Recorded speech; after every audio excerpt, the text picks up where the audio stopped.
আচ্ছা শোনো না, ডিমের অনেক রেসিপি তো ট্রাই করলে, একবার এটা বানিয়ে দেখতে পারো। ট্রাস্ট মি, ভীষণ টেস্টি হয়। চলো বানানো যাক তাহলে। তো প্রথমে ডিমগুলোর গায়ে কাট লাগিয়ে কড়াইতে তেল গরম করে ডিমগুলো একটু নুন হলুদ দিয়ে হালকা ভেজে তুলে রাখবে।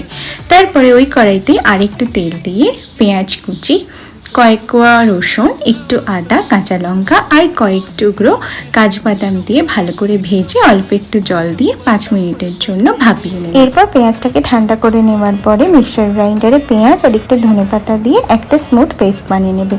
তারপরে তেলে গোটা গরম মশলা দিয়ে সেই পেস্টটা দেওয়ার পর তার মধ্যে দেবে হলুদ গুঁড়ো, জিরে গুঁড়ো, ধনে গুঁড়ো, গোলমরিচের গুঁড়ো, নুন দিয়ে মশলাটাকে ভালো করে কষিয়ে নেওয়ার পরে দিয়ে দেবে ফেটিয়ে রাখা টক। এই সময় অল্প একটু চিনিও ব্যবহার করতে পারো। এরপর মশলাটা ভালো করে কষানো হয়ে গেলে এখানে ঢেলে দেবে জল আর উপর থেকে ছড়িয়ে দিতে পারো একটুখানি কাসুরি মেথি।